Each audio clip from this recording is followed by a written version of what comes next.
Yes, I'm live. All right, I just wanted to put out this message. Um, so I'm seeing a lot of, sorry for the lighting, but I'm seeing a lot of videos responding to the ECOWAS exit of Mali, the Mali Empire, Niger, and Burkina Faso.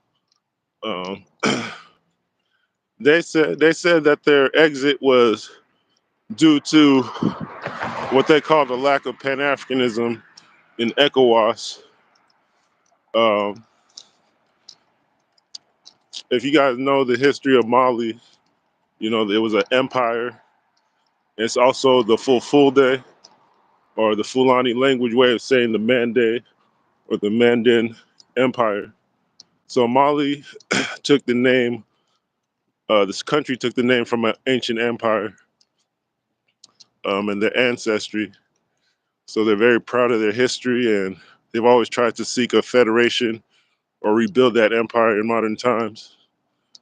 So they're saying that basically their interests haven't been looked after um, within this idea of Pan-Africanism. In West Africa, I know a lot of people go back from the States, slave descendants. They go back and they call that Pan-Africanism. But they're saying that within the context, the Pan-Africanism they're talking about is, more inclusive, like includes all tribes and countries that have African interests coming together. So they're basically saying they're pulling out, and I don't know, we'll see. Yeah, but the responses that people have been giving as far as their exit, a lot of people are avoiding that topic of Pan-Africanism because,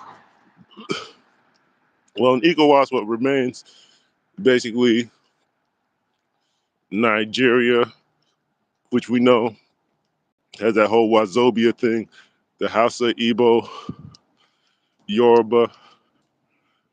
Uh, they say that's a tripod that controls the country, but the Igbo have their self-determination movement or autonomy movement where they want their own state within the United States of Africa. They've had that for a long time.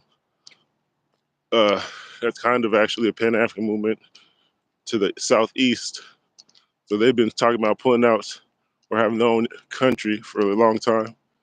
Um, then you have in Ghana, Sierra Leone, Liberia, different states of West Africa, the diaspora coming back. Uh, and that's their own ethnic group, the diaspora from the transatlantic slave trade. Then you have the Fulani nomads, nomadic culture.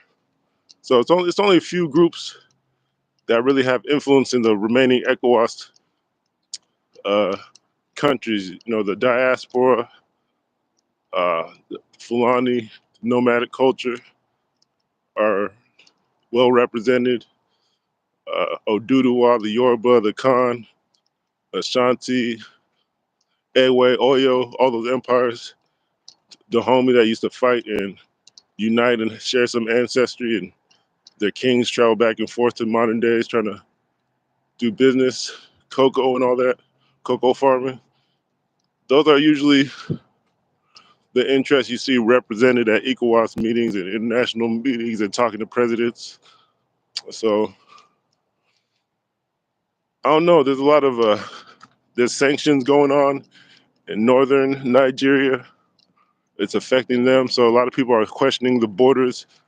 Government officials in the north calling the borders artificial, the colonial borders, and basically the countries, they're calling the countries artificial. And that's what's happening in southeast Nigeria too. So we're probably going to see this all over ECOWAS in West Africa, questioning the borders. And that was the ideals of Pan-Africanism, getting rid of the colonial borders and bringing people together. But that's one definition or one train of thought. There's many definitions of Pan-Africanism, so a lot of the strains don't agree with each other, but we're probably going to see a federated states, or what Garvey called the African Communities League. there's a lot of communities that are going to start breaking away and reorganizing themselves. Niger, Mali, and Burkina Faso put together on paper at least, call for a federation, a federated state, and they'll be the center of that with the Sahel region, the alliance of Sahel states, I think they're calling it, and it's AES for short. So the current states have the Hausa Empire states, a lot of the Mali Empire states, and the Kanem Bornu states, which crosses over into Nigeria. So do the Hausa states. So they also mentioned something about protecting Nigeria's territorial integrity. Basically, they were saying